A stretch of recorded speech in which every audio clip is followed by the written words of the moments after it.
That's the sound of Pennsylvania's medical marijuana industry. That glowing green line there, yeah, that's how you know it's legit. Hundreds of thousands of dollars in cash can stream through the Healing Center in Monroeville every month. We've seen people with it strapped on them, pull their pant leg up inside of their sock. You've seen just about everything. It's the reality right now in 2019. More and more states like Pennsylvania are making medical pot legal. But it is still illegal on the federal level, and that is keeping credit card companies and banks at a distance.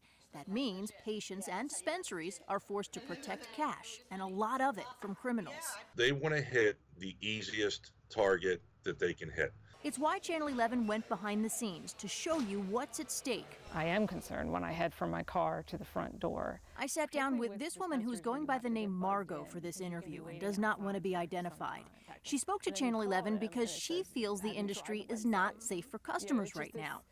Over Skype, I asked Ted Daniels, the CEO of the National Cannabis Security Services, what needs to change. But I think it's only going to be an act of Congress making this federally legal. Until then, though, it is up to the dispensary owners like Chris Cohan to protect his business and his customers. Somebody has to be here at all times monitoring the cameras. You're never not on camera. Unless you're in the bathroom. This is not an industry where a $10 to $15 an hour guard, I feel, suffices. Daniels and his team provide security for about 80% of the state's medical marijuana cash transport.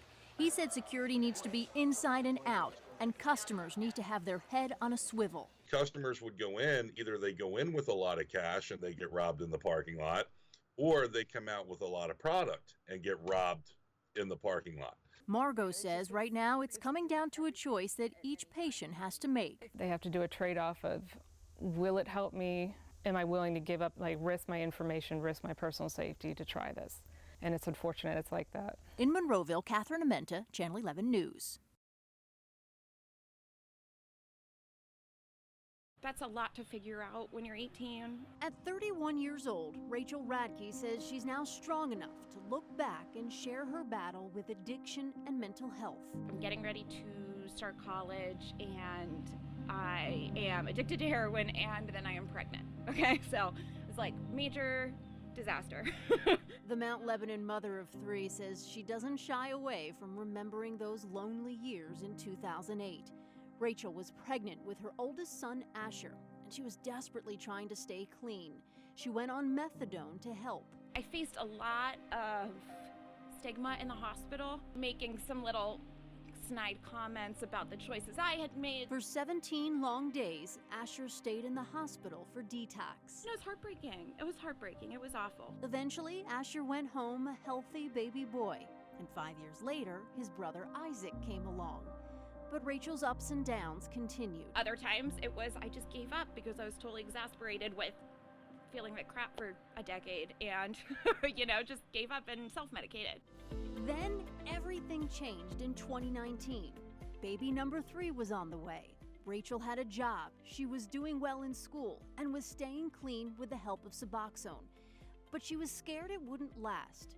And that's when her doctor recommended UPMC Magee's Pregnancy Recovery Center.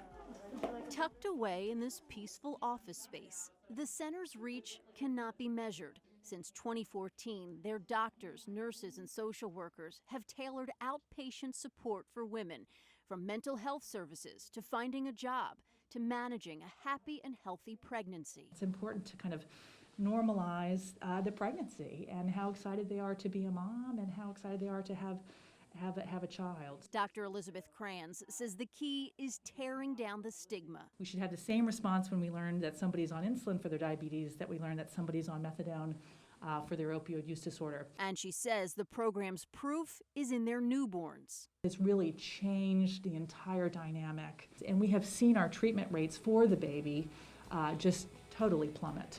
Less than 5% of babies are now need to receive medical therapy. For Rachel, her daily battle has turned into a routine monthly check-in at the center. And now she's using her newfound freedom to help others. I know that the PRC, it's just improved my outcomes tremendously. And I know it's done that for other women. And there's no reason to, be afraid or ashamed or to suffer or be sick when there's other choices out there. To date, the Pregnancy Recovery Center has helped more than 700 women and 200 babies. And their services are available to all women, even if they're not pregnant. For more information about making an appointment, go to our website, WPXI.com. Catherine Amenta, Channel 11 News. So this is called a phone book. Have you ever heard of a phone book before? You've never seen this before. Channel 11 viewers sent us these videos of their tweens and teens trying to navigate the lost art of the Yellow Pages. Look up the telephone number for WPXI. What the heck? Do I look under news? And yet, these still show up at thousands of Western PA homes every year. It was out front. It was just laying in our driveway. Unsolicited, didn't ask for it. Kenny Morgan is 29 and living in Zelienople with his wife and 2 sons, and they can't figure out why it came. It's a common question in 2019, so I Skyped with one of the country's largest phone book publishers, Thrive. Senior marketing manager Grisel Sanchez told me not every home gets phone books like in years past. Instead, it's now based on 2 main factors. One, if you ever found a business in the Yellow Pages, that business may have you on a list. Or 2, key demographics, like people 55 and older, or maybe publishers think your home or neighborhood may have a need for renovations. On a street, maybe 5 homes out of the 10 might get the directory is correct, because we're gonna. So now we know the why, but what about the how? How do these show up at your home? Well, Sanchez told me they hire local contractors at certain times of year in every state to make these deliveries. And Sanchez says, remember, in times of natural disasters like hurricanes or floods, a phone book may be all you have. The Wi-Fi's not working. I can't look up the number to the roofer to help repair my roof. That's when our books really get used a lot. As for the future, Sanchez admits there will come a time when phone books are obsolete. But she says, don't count out Kenny's son's generation just yet. And when your parents were your age, we had to look up people's phone numbers on here. Now they're all on here. That's funny.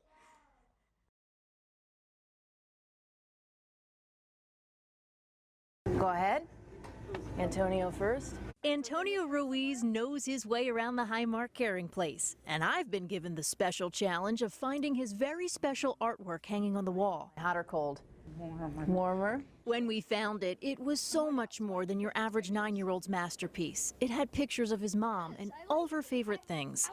Antonio lost his mom 2 years ago to an opioid overdose, and he told me sometimes he comes here to talk to her. I do it a lot. What do you tell her? I hope you're okay. And I love you. It's all part of the center's mission to give children and teens a place to express their grief and find comfort in their peers. So there was no funeral or anything like that. And on this night, only Channel 11 was invited to go behind the scenes of one of their group sessions. I am here for you. You are here for me. We are here for each other. People get to say what they want to say, and it's just super nice to know that people are with you. Unfortunately, Antonio's story is not uncommon in 2019. After his mom died, his grandmother Judy had to step back into the role of parent to raise him. And Judy isn't alone. Experts say now more than 80,000 grandparents in Pennsylvania are raising their grandchildren, many because of the opioid crisis. They've seen a lot of very difficult things. They've lived a difficult life up until that point. I sat down with Therese Vorschek, who's the director of the Caring Place. She says she's really witnessed a change in the children's grief over the past few years. How does a 9-year-old work that through? You know, where I really loved my dad, but, you know, he did something that ended up ending his life. And it's not just the children who are struggling. You have to put your life on hold. I couldn't see him going through the system. So Antonio and Judy stuck together, and now he comes here to share his feelings. Why did you sleep with all those animals and Nana? Because I felt it was comforting, right? Yeah. Felix comes here too. He's only 6 and lost his dad to a heroin overdose 2 years ago. It can be kind of confusing to try to explain what it is that took his dad away and why someone would choose to take bad medicine. And just like Antonio, he's found comfort in his quilt square. Hello! Hey, buddy. I'm just looking at your square. You want to tell me about your square? I don't really know how to explain. It's at the end when the child says, wow, you know, this really made an impact in my life. That's why we do the work. Can I have a hug? Thank you so much. Oh my goodness. In Pittsburgh, Catherine Amenta, Channel 11 News. You balance it in favor of the district. You know, I just try to stay really focused on the people that I actually represent. Democratic Congressman Connor Lamb knows his race against Republican Sean Parnell is in the national spotlight. PA 17, which includes Beaver County and parts of Allegheny and Butler counties, is considered a barometer for who wins Pennsylvania in the race for the White House. But Lamb says his mission is to keep it local. If you're in this job for the right reasons, it's a very satisfying thing to be part of. Thanks to redistricting, the job has been busy for Lamb, having to win in 2 districts since 2018. And now he's hoping voters see results, including his recent call for a federal investigation into Brighton Rehab and Wellness Center, where 80 residents have died from COVID-19. It's led to fines, but Lamb says there's more to do. The employees are not paid enough, so we're asking a tremendous amount of the staff of places like Brighton. I think we need to make more of an investment. And he wants that to include improving health care for everyone. But it's an area where the self-proclaimed moderate breaks from some in his party, saying Medicare for all may not be the answer. I have a hard time seeing how you can add trillions and trillions of dollars more of public spending to our budget every year. Most of my constituents tell me that they like the health care plans that they have.